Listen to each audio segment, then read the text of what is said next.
খাওয়ার সময় কি সালাম দেওয়া যায় কিনা? হইনা পারি হুজুর তো যাই ফসল লাগাই অথবা চ্যাট জিপিটি না না এটা ভিডিওর মধ্যে বলতেছি, সবাই যেন কমেন্ট করে জানায় আসলে সঠিক কিনা, সবাই যেন জানতে পারে। আপনার মাধ্যমে তো অনেক কিছু জানে, জানতে হবে না, ওই চ্যাট জিপিটিতে জিজ্ঞেস সার্চ করেন চলে আসবে। মানে খাওয়ার সময় সালাম দিতে দেওয়া যায় চাইছে কিনা? চ্যাট জিপিটিতে সার্চ করলে সাথে সাথে চলে আসবে। আচ্ছা, এখন মূল কথায় আসি।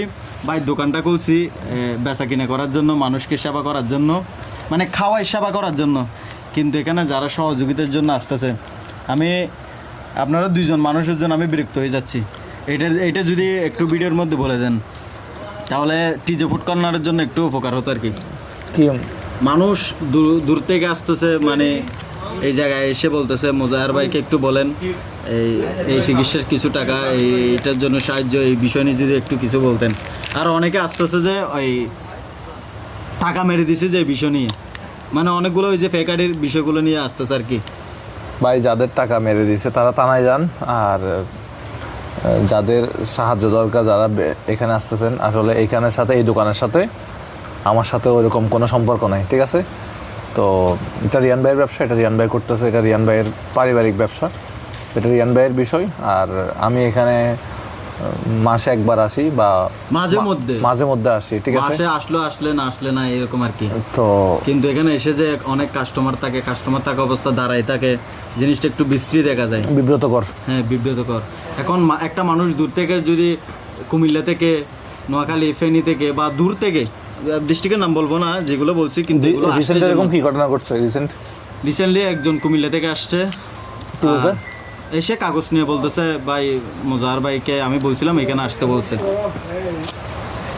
মানে ফেক আইডির সাথে যোগাযোগ করে এই জায়গাটা ফেক আইডি বলে দিছে আর কি। এটা তো সবাই জানা যে রিয়ান ভাইয়ের দোকান এই লোকেশনে আছে। হ্যাঁ লোকেশনে।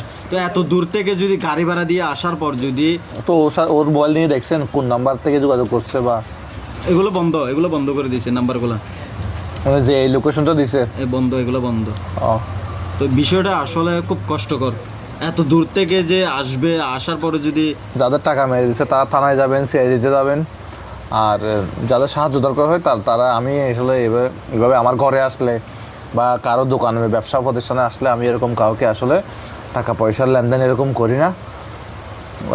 আপনারা এখানে দোকানে আসলে আর কি কোনো লাভ হবে না। আগেও তো করা হয়নি, আগেও তো বা রাস্তাঘাটে দেখা হয়েছে ভাই আমার সাহায্য লাগবে, আমরা কখনো এই ধরনের কাজ করি না। আমরা রাস্তাঘাটে যারে পাই যেটা দেই এটা হয়, এইটা করছি।